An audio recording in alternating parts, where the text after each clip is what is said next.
The rain had been falling on Harrowgate since dawn, the kind of thin, persistent Yorkshire rain that didn't so much fall as hang in the air, soaking everything by degrees. Eleanor Vance stood at the back of St. Aldhelm's churchyard, beneath a black umbrella that had seen better decades, and watched a family she had once belonged to bury a man she had once called father. She had not been invited. She had read about the death in a two-line notice in the Yorkshire Post, tucked between a planning dispute and a cricket result. Vance, Bartholomew Edward, 74, of Harrowgate Hall, peacefully. That word alone told her how little the notice writer had known the man. Nobody at the graveside had recognized her yet. That was the strange mercy of 22 years. She had left at 19, a girl with a suitcase and a bruise on her cheek she'd told everyone was from a hockey stick. She returned at 41, a woman in a plain gray coat, her dark hair pinned back, her face composed into the neutral mask she had spent 2 decades perfecting in rooms far more dangerous than a country churchyard. At the front, beneath the green awning the funeral directors had erected against the rain, stood the family. Her half-sister, Cordelia, in a black coat that probably cost more than most people's monthly wages, dabbing at eyes that Eleanor suspected were quite dry. Beside her, Cordelia's husband, Marcus Thorne, tall and silver-templed, wearing grief like a well-tailored accessory. And there, receiving murmured condolences with the practiced gravity of a man who had been rehearsing this role for years, was Julian Vance, her half-brother, the heir. Eleanor watched him and felt nothing she had expected to feel. Not hatred, not even the old fear, just a cold, clear attentiveness, the same feeling she got when a negotiation was about to turn. The vicar spoke of Bartholomew Vance as a pillar of the community, a generous benefactor, a devoted father. Eleanor let the words wash past her. She was watching the smaller things. The way Julian's eyes kept flicking to a man in an expensive charcoal suit standing slightly apart from the family, not grieving, watching. The way she was watching.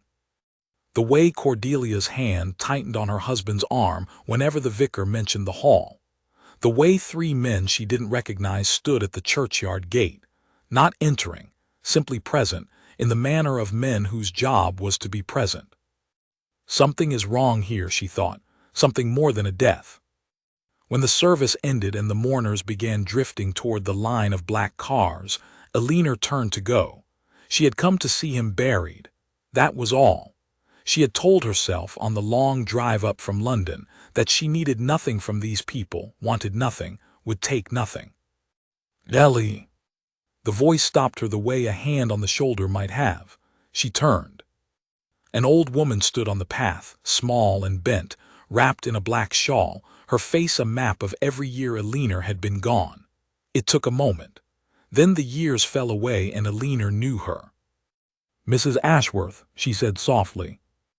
Margaret Ashworth had been the housekeeper at Harrowgate Hall for as long as Eleanor could remember. She had been the one who pressed cold flannels to Eleanor's cheek, who slipped extra food onto her plate, who, on the night Eleanor left, had pressed 40 pounds and a train timetable into her hand and whispered, "Go, love, and don't you dare come back until you're strong enough that none of them can touch you." "I knew you'd come," Margaret said. Her eyes were wet and this time the tears were real. "I told myself she'll come. She won't be able to stay away, not for this." "I shouldn't have," Eleanor said. "I don't belong here anymore." "No," Margaret's grip on her arm was surprisingly strong. "You belong here more than any of them, and that's exactly why you can't leave. Not yet." She glanced over her shoulder, toward the family cars, and lowered her voice. "There's something you need to know about the will, Ellie. Something your father did before he died. Something that's going to bring this whole rotten house down, and I think he meant for you to be the one holding the match." Eleanor felt the cold, clear attentiveness sharpen into something almost like the old dread. "What are you talking about?" Margaret opened her mouth to answer. And then a voice cut across the churchyard, smooth and carrying, the voice of a man used to being obeyed. "Mrs. Ashworth." Julian Vance was walking toward them, his black umbrella held at a precise angle, his face arranged into an expression of polite concern that did not reach his eyes. "You'll catch your death out here. Go and sit in the car." His gaze slid to Eleanor and stopped. For a moment, just a moment, something flickered across his face. Not recognition, calculation.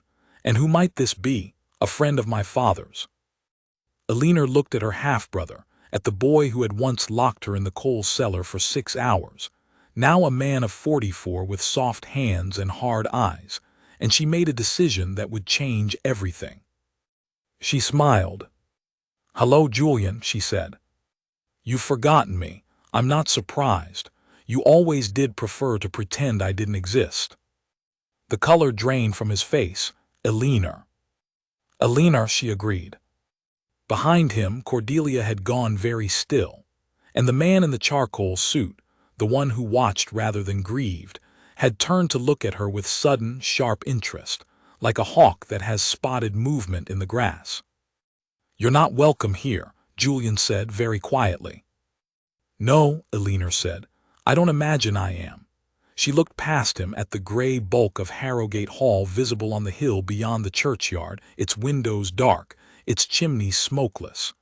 "But I'm afraid welcome and entitled are two different things, and I've had a long time to learn the difference." She had not planned to say it.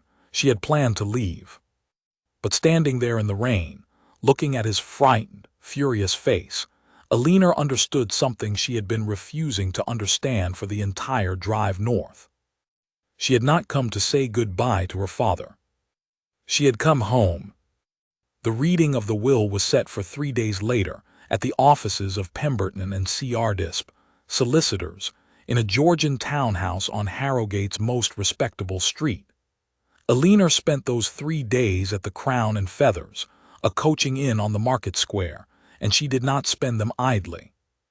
The first thing she did was make a telephone call to a number in London that did not appear in any directory. She spoke for 11 minutes. She asked for 3 things. She was told all 3 would be arranged. The second thing she did was walk. She walked the town she had grown up in and found it changed in ways that troubled her. Half the shops on the high street were shuttered. The old woolen mill by the river, which had employed 400 people when she was a girl, stood empty, its windows broken, a faded sign on its gates reading "Acquired for Development, Thornevance Holdings." The name sat in her stomach like a stone. The third thing she did was listen. In the snug of the Crown and Feathers, over 3 evenings, she learned more about her family's affairs than they would ever have told her willingly. She learned that Harrowgate Hall was mortgaged to the rafters. She learned that Thorn Vance Holdings, the company Julian and his brother-in-law Marcus had built on the bones of her father's estate, had bought up half the town and let it rot. She learned that people were frightened, that a farmer named Colenso had lost his land in a dispute nobody quite understood, that a counselor who had asked awkward questions had suddenly resigned and moved away, that the man in the charcoal suit had a name, Vincent Cray, and a reputation, and that when Vincent Cray took an interest in your affairs, it was wise to put your affairs in order. Eleanor listened and remembered and said nothing about herself. When people asked who she was, she said she was a Vance cousin, up from the south for the funeral. It was near enough to true, and it let her move through the town like water. On the morning of the will reading, she put on the plain gray coat, pinned back her hair, and walked to Pemberton and Crisp with the same calm attentiveness she had carried into the churchyard. She was the last to arrive, which was deliberate. They were all there.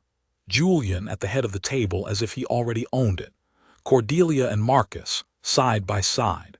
A younger man Eleanor didn't recognize, thin and nervous, who turned out to be Julian's son, Freddie. And sitting slightly apart, Vincent Cray, who was not family and had no business being at a family will reading, and whose presence nobody questioned. Old Mr. Pemberton, the solicitor, was a stooped man in his 70s with half-moon spectacles and the wary air of someone who had spent 40 years keeping other people's secrets. He looked up as Eleanor entered, and Eleanor saw him register her, and check a list and go slightly pale. "Miss Eleanor Vance," he said. "That's right." "Ah," he shuffled papers. "Ah, yes, please sit down. You are named in the will." Julian's head came up sharply. "That's not possible. He disinherited her 20 years ago. There are documents." "There were documents," Mr. Pemberton said carefully. "Your father revised his will 11 weeks ago, Mr. Vance. I have the revised document here. It is properly witnessed and, I assure you, entirely valid." He looked at Eleanor over his spectacles, and something in his expression was almost like pity. "I think, Miss Vance, you had better prepare yourself. Your father left you rather more than a share of the estate. He left you a good deal of trouble." He began to read. And with the first clause, the room went very cold. The will hung in the air of Mr. Pemberton's office, like the moment before thunder. "To my son, Julian Bartholomew Vance," the solicitor read, "I leave the sum of £1 and the certain knowledge that he already has everything of mine he was ever going to get by taking it." The silence was absolute. Julian's face had gone the color of old paper. "That's a forgery," he said. "That's Pemberton. This is grotesque. My father would never." "To my daughter, Cordelia Ann Thorne, née Vance," Mr. Pemberton continued, as if Julian had not spoken, "I leave the pearls that belonged to her grandmother, in the hope that she will one day understand they were the only honest thing our family ever owned." Cordelia made a small, wounded sound. Marcus Thorne put a hand over hers, and Eleanor watched the gesture and saw that it was not comfort. It was restraint. "Say nothing," the hand said. "Let me handle this." "To Vincent Cray," Mr. Pemberton read, and his voice wavered slightly, "who is not my family and never was, but who has spent 3 years believing himself the true master of my house. I leave nothing at all, and the sincere hope that what is coming to him arrives before I am cold in the ground." Now Eleanor was watching Cray. He did not react.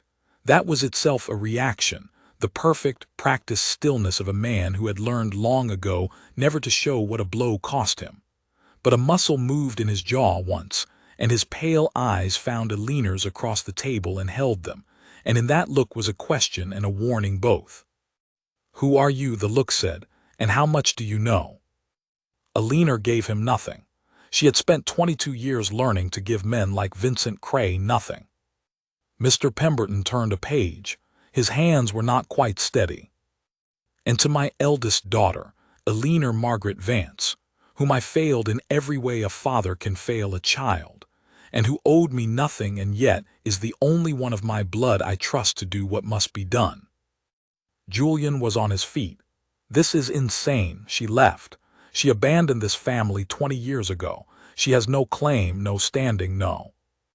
"I leave the whole of the residuary estate," Mr. Pemberton read louder now over him. "Harrowgate Hall, the land, the mineral rights, my controlling shareholding in Vance Estates Limited, and the contents of the strong room, the key to which she alone will know how to find. Everything I have left after the vultures have taken their fill I leave to Eleanor, because she is the only one who was ever strong enough to survive me, and I believe she is the only one strong enough to survive what comes next." The room erupted. Julian was shouting about lawyers, about contesting, about undue influence and mental incapacity. Marcus was speaking low and fast into Cordelia's ear. Freddie, the nephew, sat white and silent, glancing between his father and this stranger aunt who had walked in from the rain and inherited a house. Eleanor did not move. She sat with her hands folded on the table and let the storm break around her, and when it began to subside, as storms do, when they find nothing to feed on, she spoke for the first time. "Mr. Pemberton," her voice was quiet but it cut through the noise, "the controlling shareholding in Vance Estates." "What percentage?" The solicitor blinked. 51%, Miss Vance." "And Vance Estates, what does it own?" "It is the—" Mr. Pemberton hesitated. "It is the parent company of Thorne Vance Holdings, among other assets." The silence that followed was different from the first silence. It was the silence of four people realizing, simultaneously, that the ground had shifted beneath them. Thorn Vance Holdings, the company that had bought up half the town, that had emptied the mill and taken Colenso's farm and driven the councilor away. The company Julian and Marcus had built and run and treated as their own private kingdom, was not theirs at all. It was hers. Eleanor turned her head and looked at her half-brother, and then at Marcus Thorne, and then, last and longest, at Vincent Cray. "Well," she said, "this is awkward." Julian caught up with her on the steps outside, in the thin gray drizzle that had not stopped for 4 days. "Whatever you think this is," he said, gripping her arm, "you're wrong. You don't understand what you've walked into. That company has debts, obligations, partners." His voice dropped. "Partners who don't take kindly to disruption. You take that inheritance, Eleanor, and you're not inheriting a house. You're inheriting a target. Sign it over to me. Walk away. Go back to whatever hole in London you crawled out of, and I'll give you £100,000 and you'll never hear from us again." Eleanor looked down at his hand on her arm until he removed it. "You locked me in the coal cellar," she said conversationally, "when I was 8. 6 hours. Do you remember? You told everyone I'd run off to hide. I couldn't tell them the truth because I knew what you'd do." She tilted her head. "I stopped being frightened of you a very long time ago, Julian. Somewhere around the Third War Zone, I think. It's hard to be frightened of a man in a good coat when you've watched actual power operate." Something shifted in his face. "What are you talking about? War Zone? What did you do down there?" "Ask Vincent Cray," she said. "I imagine he's already trying to find out." She stepped past him down onto the wet pavement and then paused and turned back. "One more thing. The strong room key. Father said I alone would know how to find it. Do you know what that tells me?" Julian said nothing. "It tells me he expected you to look for it. It tells me he expected you to fail. And it tells me that whatever's in that strong room is the thing all of you are actually afraid of." She smiled, without warmth. "I'll see you at the hall, Julian. I'm moving in this afternoon. It's mine, after all." She walked away down the wet street, and she did not look back, and she did not let the tremor she was suppressing reach her hands until she had turned the corner and was quite alone. Because Julian was not wrong about everything. She had walked into something. She could feel it, the shape of it, vast and submerged, the way she used to feel the shape of a bad situation in the field before any of the intelligence confirmed it. Her father had not left her a house. He had left her a war. And he had left her exactly one advantage. Nobody in Harrowgate had the faintest idea who Eleanor Vance had become in the 22 years she'd been gone. They thought she was a runaway, a forgotten daughter back for the funeral out of her depth. They were about to learn otherwise. Harrowgate Hall was colder inside than out. Margaret Ashworth was waiting for her in the great hall, and behind Margaret stood a small cluster of household staff, a cook, 2 cleaners, an ancient gardener, the last remnants of a household that had once numbered 40. They looked at Eleanor with a mixture of hope and fear that told her, more clearly than any account book, exactly how bad things had become. "It's true, then," Margaret said. "He left it to you." "He left it to me." The old woman's eyes filled. "Then I can finally give you this. I've kept it 11 weeks since the day before he had his stroke. He made me promise, said only you would understand." She reached into her apron and drew out an envelope, yellowed and creased, with a single word written on it in a hand Eleanor recognized with a jolt that went straight through her chest. Her father's handwriting, and the word was her childhood name, the one only he had used before everything went wrong. "Nell." Eleanor took it with hands that were, at last, not quite steady. "There's more," Margaret said quietly. "He knew he was in danger, love. Those last months. He knew what Julian and that Thorne man had done, and he knew Cray was worse than both of them together. He tried to undo it, spent every day on the telephone with the solicitor with people in London, and then he had his stroke 3 days after he changed the will. She held Eleanor's gaze. The doctor said it was natural, but I nursed that man for 30 years, Ellie. I knew his health, and I don't believe it was natural. I never will. The great hall was very quiet. Somewhere above them in the vast decaying house, a door closed. Eleanor looked down at the envelope with her name on it, and then up at the grand staircase, and she thought about the strong room, and the key only she would know how to find, and a father who had failed her for a lifetime and then, at the very end, had trusted her with the one thing that mattered. "Mrs. Ashworth," she said, "who else is in this house right now?" "Only us. The family's gone back to Julian's place in town to lick their wounds and call their lawyers." Margaret paused. "Why?" Eleanor was already moving toward the stairs, the letter in her hand. "Because before they come back, and they will come back, I need to find that strong room, and I have a feeling my father hid it exactly where none of them would ever think to look." She stopped, one hand on the banister, and looked back at the old woman who had saved her life once, long ago, with £40 and a train timetable. 22 years ago you told me not to come home until I was strong enough that none of them could touch me." She almost smiled. "Well, here I am. And I promise you, Margaret, before this is finished, they're going to wish to God I'd stayed away." She went up the stairs into the dark of the house, and behind her, for the first time in a very long time, Margaret Ashworth allowed herself to hope.